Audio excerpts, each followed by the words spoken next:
My journey started as a fashion retailer. I had a fashion brand, and I remember sojourning from the UK to Istanbul to New York, at times to get to LA and China.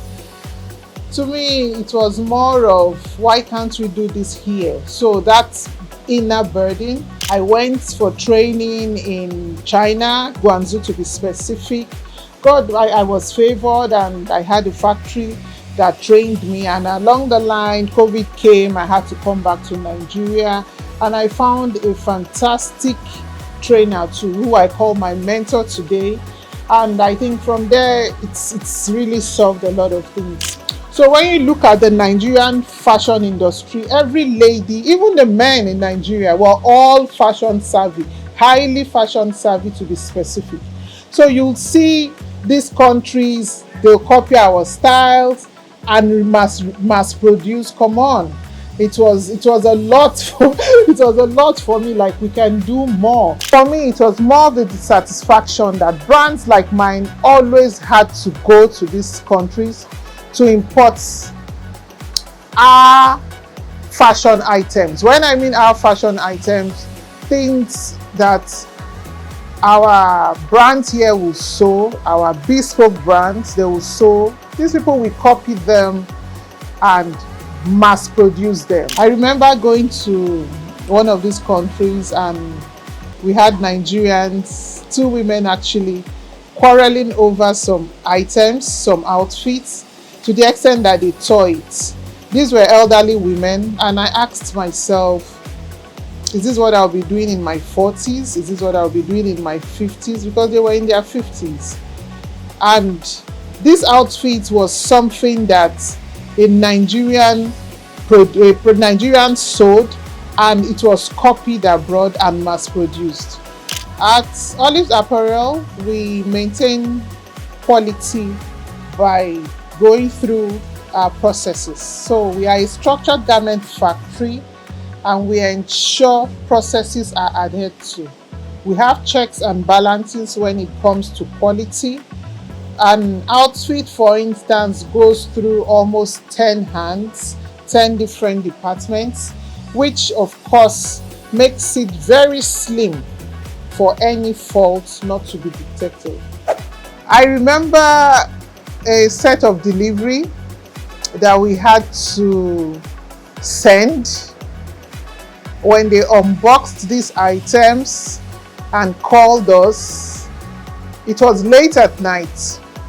I was kind of, okay, what's happening? I was taken aback because there was a lot of shout at the background and I was like, okay, what's happening here? I was a bit taken aback, like, okay. And they were so excited that her husband did not believe it was produced here.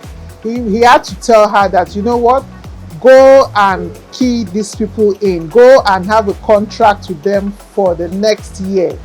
I also remember an MD calling me and thanking us, and she was just that we don't know what we've done, because like I said, I virtually begged them into doing this thing because a lot of people didn't believe in producing in Nigeria. She said that year she was so happy.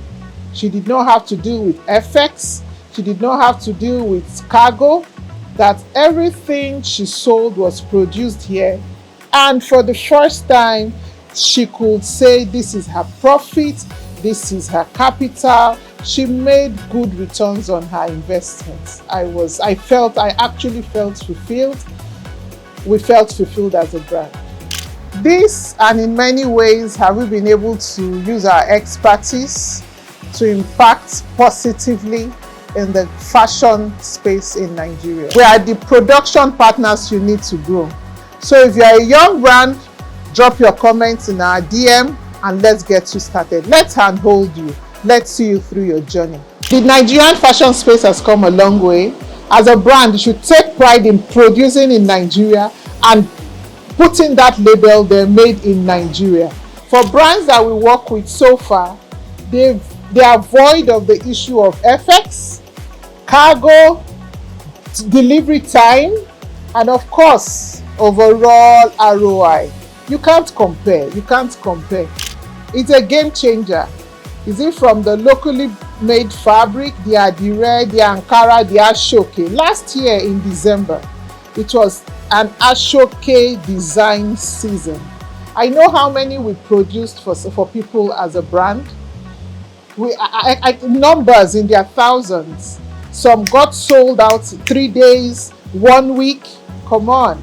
Imagine people sewing thousands and getting sold out in days and having to reproduce. This year, my staff resumed first week in January because we had to reproduce some outfits.